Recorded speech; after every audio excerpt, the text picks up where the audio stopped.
बिस्मिल्लाहिर्रहमानिर्रहीम। अस्सलाम वालेकुम। आप देख रहे हैं मेरा YouTube channel easy trade with SN. आज 5 मई मंडे का दिन है। आज की वीडियो में हम गोल्ड और कुछ इंपॉर्टेंट करेंसी पेयर का टेक्निकल एनालिसिस करने की कोशिश करेंगे। मेरी ये वीडियो जस्ट एजुकेशन पर्पज़ के लिए, आपने इसको फाइनेंशियल एडवाइस के तौर पर नहीं लेना। अगर आप पहली बार मेरी वीडियो देख रहे हैं तो मेरे चैनल को सब्सक्राइब और लाइक कर दें ताकि आने वाली इस तरह की इन्फॉर्मेटिव वीडियो आपको मिलती रहे। आज का एनालिसिस स्टार्ट करने से पहले फॉरेक्स फैक्ट्री पे देख लेते हैं आज की फंडामेंटल न्यूज़। अगर हम फॉरेक्स फैक्ट्री पे 5 मई मंडे के दिन का डाटा देखें तो हमारे पास कोई इतनी ख़ास हाई इम्पैक्ट न्यूज़ नहीं है। जेपीवाई में बैंक हॉलीडे है और उसके अलावा ग्रेट ब्रिटेन पाउंड के भी बैंक हॉलीडे है और 7 बजे डॉलर इंडेक्स के रिलेटेड एक हाई इम्पैक्ट न्यूज़ है। मार्केट आज टेक्निकली मूव कर सकती है और न्यूयॉर्क सेशन में वॉलेटिलिटी देखने को मिल सकती है। अब अगर हम DXY को देखें, डॉलर इंडेक्स को देखें तो मार्केट की एक डेली की रेजिस्टेंस एरिया था। मार्केट यहाँ से एक बार रिजेक्ट हुई, फिर डाउन आई और अब दूसरी बार भी यहाँ से रिजेक्शन लेके नीचे की जाने आने की कोशिश कर रही है। और ये एक मार्केट की H4 में H1 में यहाँ पे एक सपोर्ट एरिया है और मार्केट यहाँ से H4 में और H1 में यहाँ से सपोर्ट लेके ऊपर गई है। अब देखें मार्केट H1 में तो इसने अपना स्ट्रक्चर ऊपर की जानिब की ब्रेक किया है, लेकिन ये है बड़े टाइम फ्रेम का रेजिस्टेंस एरिया और मार्केट वहाँ से नीचे की जानिब आ रही है।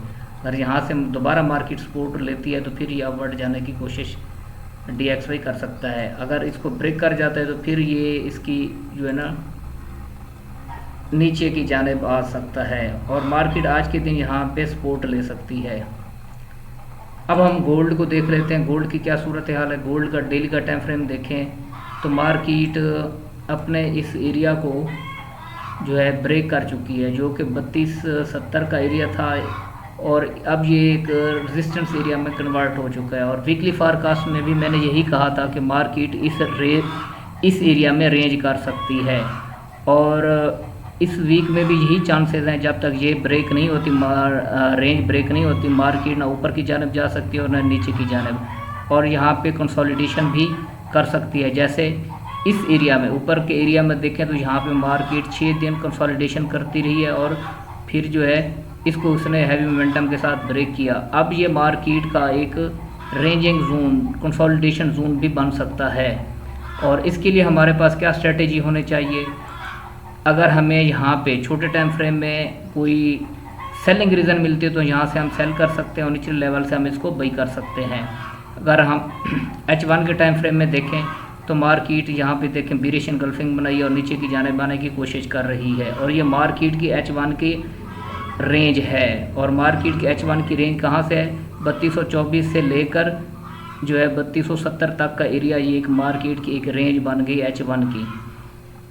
अगर H1 की कैंडल इसके नीचे इस बॉडी क्लोज कर देती है तो फिर ये फर्दर डाउन जा सकती है। अगर इसके ऊपर एक H1 की कैंडल क्लोजिंग देती है और हैवी मोमेंटम के साथ देती है तो फिर मार्केट इस लेवल तक, ये रेजिस्टेंस एरिया है 3300, फिर उसके बाद 3309, 3318 का एरिया, ये इसके नेक्स्ट टारगेट हो सकते हैं।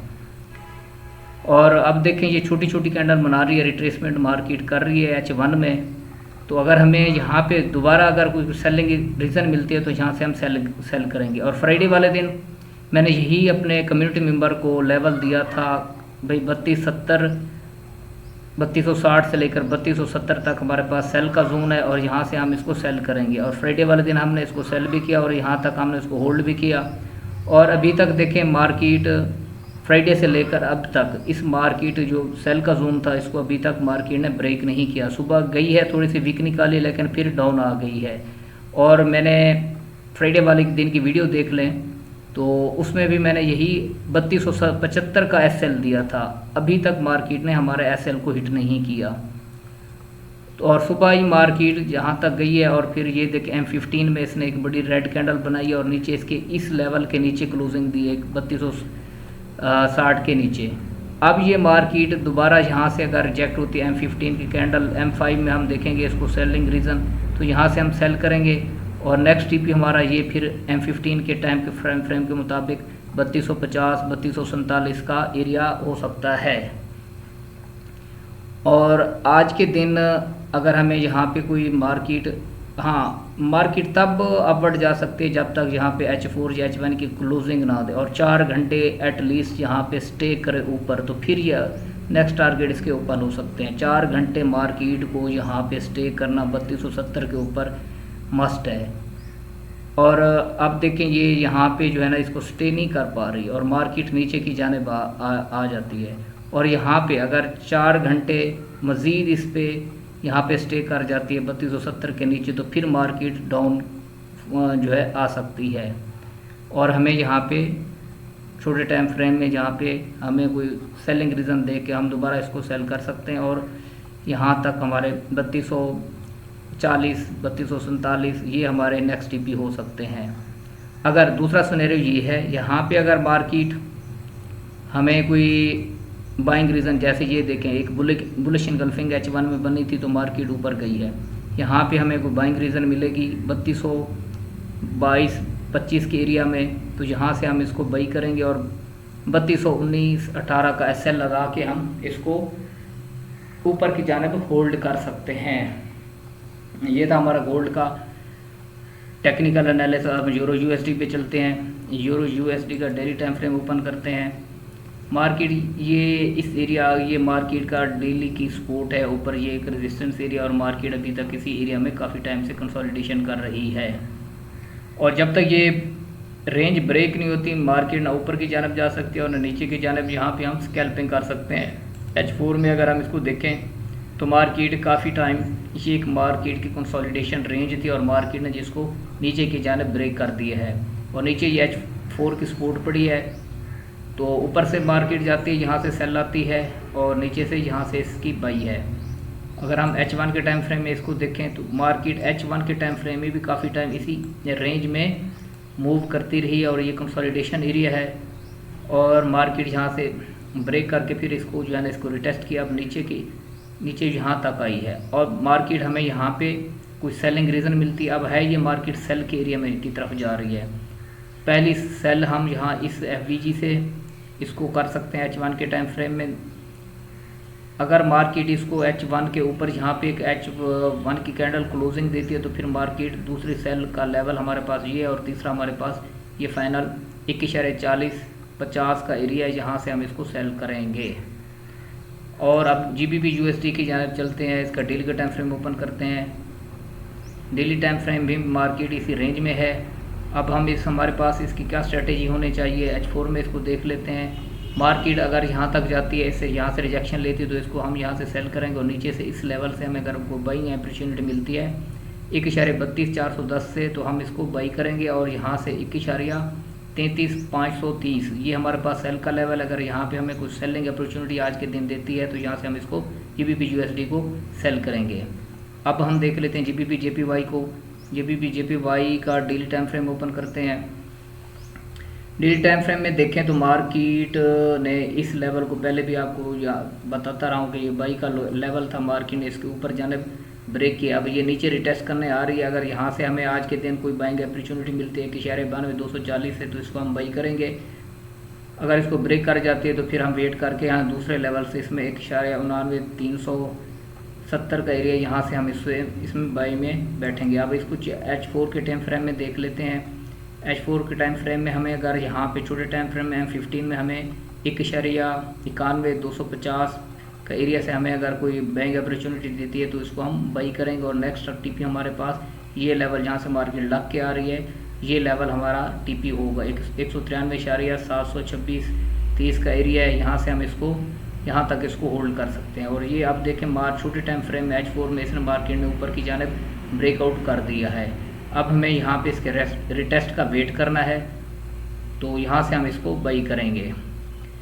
अब हम USD JPY को देख लेते हैं। USD JPY का डेली का टाइम फ्रेम ओपन करते हैं। डेली टाइम फ्रेम में देखें तो मार्केट रेजिस्टेंस एरिया से रिजेक्ट होके आ रही है और मार्केट का ये एक स्ट्रांग रेजिस्टेंस लेवल था।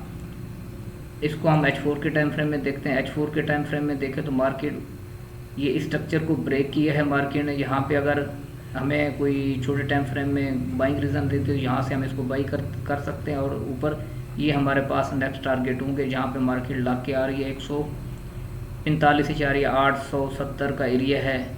अगर इसको ब्रेक कर जाती है, H4 की कैंडल नीचे इसके बॉडी क्लोजिंग कर देती है, तो इसके रिटेस्ट पे 143,950 के एरिया से हम इसको सेल करेंगे और हमारे पास नेक्स्ट टीपी ये लेवल होना चाहिए 142,300 का एरिया हमारे पास जिसका नेक्स्ट टीपी होगा। उसके बाद हम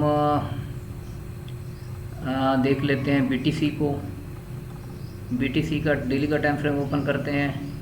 डेली के टाइम फ्रेम में देखें तो मार्केट अपने रेजिस्टेंस एरिया से नीचे की जाने आ रही है। अब ये यहाँ पे जहाँ पे इसने ब्रेकआउट किया था और ये हमारे पास 92,140 का एरिया है। यहाँ से हमें अगर कोई बाइंग अपॉर्चुनिटी मिलती है तो हम यहाँ से इसको बाई करने की कोशिश करेंगे।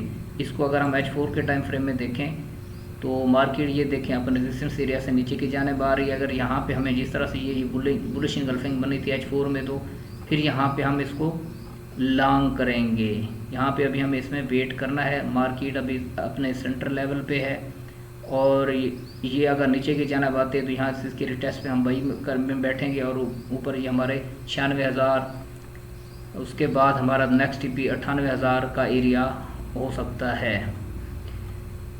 अब सिल्वर को देख लेते हैं, सिल्वर को एक नज़र देख लेते हैं।